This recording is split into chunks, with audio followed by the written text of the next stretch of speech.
You got a place you got a good realtor for me? We'll figure it out. Okay, thanks, guys. Thank you. Obviously, I would have been happy for him to stay up here all day and continue to exhaust all of your questions.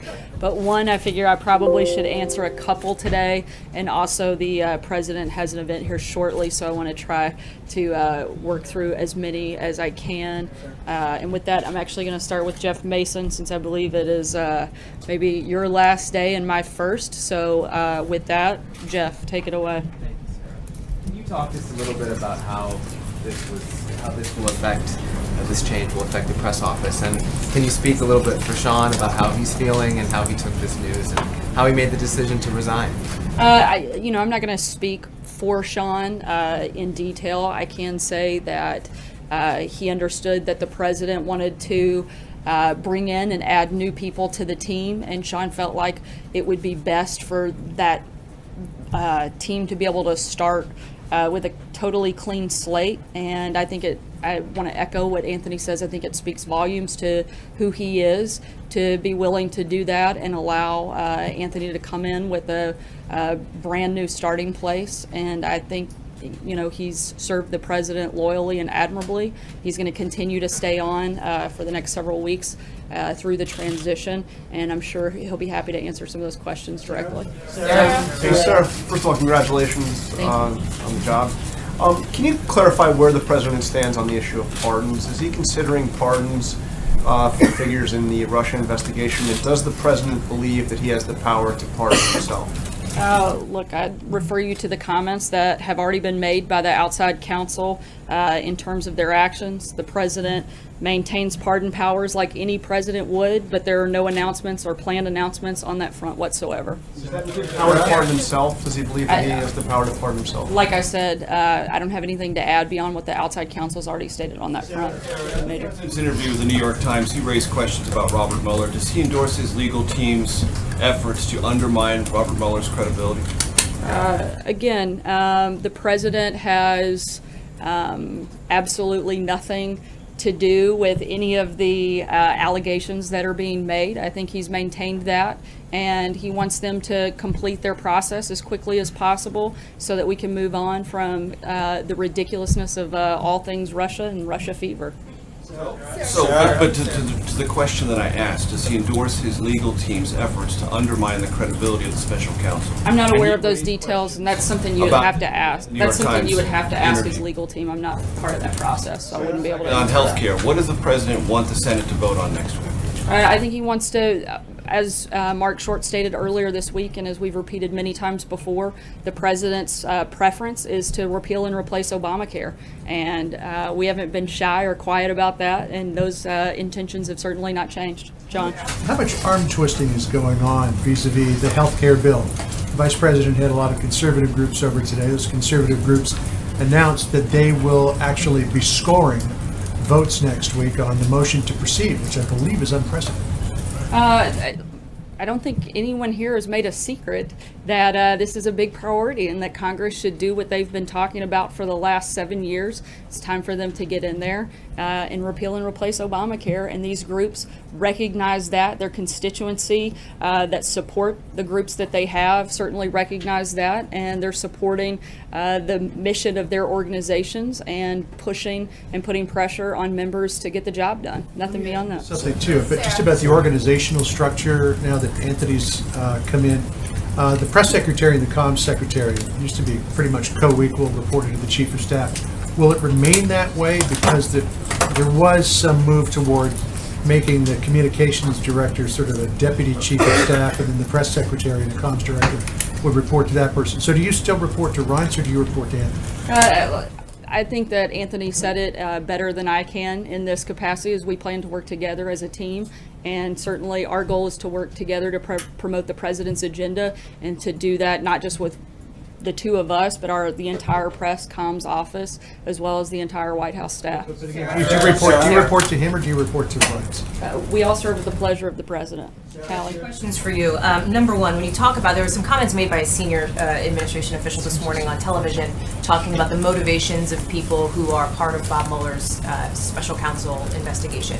Do donations to a political party, if it's not the president's party, Does the president believe that disqualifies those people from being part of this special counsel? I don't know that we're putting out a litmus test, but again, questions regarding that I would direct you to the outside counsel that's running that part of the process. Question about National Security Advisor McMaster. Does the president have confidence in his National Security Advisor? I have no reason to believe otherwise. Sure. Alex. The president clearly doesn't want special counsel, well, he said he doesn't want special counsel Robert Mueller to look into his finances, but the intelligence committee is already looking into financial data from the Treasury Department. Is there anything the White House can do to stop that?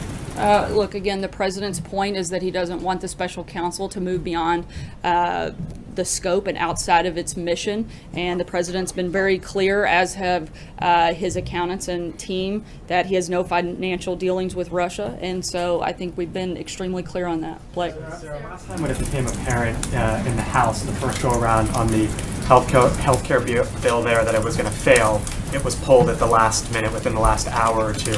When you look at both the repeal and replace potential and the repeal only potential, the numbers suggest that they don't have the votes and it's set up to fail. Why does the White House believe this time around that a vote should proceed? Again, we're continued to be focused on repealing and replacing Obamacare, and we're not going to stop until we can continue to move that forward and get that done. Not only have we wanted to commit to that, but frankly, a lot of the members of the Senate and the House have not only committed but campaigned on that, and it's time for them to step up and get that done. The president believes that a vote should take place at some point next week on some sort of a bill, one way or another. I don't think you can repeal and replace Obamacare without a vote, so I think it would be a pretty necessary part of the process. John? Yeah. Thank you, Sarah. I just want to get something straight. Earlier in the week, you indicated the White House was not opposed to outright repeal. And then based on your remarks today and Mark Short's 2 days ago, you seem to favor repeal and replace. Does that mean you are against the outright repeal bill that Congressman Biggs has introduced in the Not House? against, but again, as Mark said earlier this week, our preference is to repeal and replace. Trey? Thanks, Sarah. 2 questions for you. Can you take us through the process of how the president decided to hire this new communications director, Anthony Scaramucci? And moving forward, what will his role be in terms of objectives that the president wants him to meet? As Anthony said, he's known the president a long time. He's been a loyal supporter of the president's, and Anthony's somebody who has come from nothing and built an incredible, I think several incredible companies, and he's one of the most successful, smart people that the president could put on his team, and the president recognized that and wanted him to be a part of this process. I think very early on, he was a very strong advocate throughout the transition, and this has just been part of the process to bring him inside the White House. Follow up on Rob Mueller. Does President Trump have confidence that Robert Mueller will conduct a fair investigation? At this point, I don't have any reason to see otherwise, but I have not had a chance to ask the president, and I'd want to get clarity on that before I comment. Thanks, Sarah. I just certainly starting January 20th, this administration has cycled through, has seen departures of a deputy chief of staff, a national security advisor, a communications director, a press secretary, several other roles inside this building and across the street. What does that say about sort of the efforts to staff up this administration at the start? What has the president learned about his team, about himself as president? And can you explain sort of that very high turnover rate that we've seen over the last 6 months? You would have to ask the president what he's learned in that process. And I can tell you, though, I think what we've all learned in that process is that working together and working to accomplish the things that the American people elected the president to do is our focus. It's what we come here every day to do. We're a lot less focused on the who, but the what, and we're going to continue doing that every single day. Jim? Do you not see that as a chaotic turnover? No, I don't see it as chaotic. Jim? Sarah, is the White House concerned? If you want to see chaos, Zeke, you should come to my house early in the morning when my 3 kids are running around. That's chaos. This is not. Concerned news this week concerning the Attorney General and the resignation of Mr. Spicer could have the effect of alienating or demoralizing Trump loyalists both in and out of the administration. I think that Trump loyalists particularly within the administration, but certainly across the country, are energized by the accomplishments of the president in the first 6 months. Stock market's at a high, jobs are growing, regulations are coming off, the country's becoming more secure, the border's becoming more secure, immigration is down. I think we have a lot of things to celebrate, a lot of things to be excited about, and I think our morale is pretty high. Take one last, Steve. First of all, congratulations. Thank you. Promotion. Just wondering if you approach this new role with excitement, with trepidation, apprehension, and if you could reflect on these last 6 months in one day on what you've learned about how it is to speak for the president. Is it a tough job? Have you found it easy? I think it's probably certainly professionally, one of the greatest honors that any person could ever have, to work in any capacity within this building, and to get to do that up here in such a public way and speak on behalf of the president is absolutely an honor, and something I will cherish and hope to do my very, very best every single day, and be as open, honest, and transparent with you all as humanly possible, and will always work to operate at the highest level, and certainly with the most amount of integrity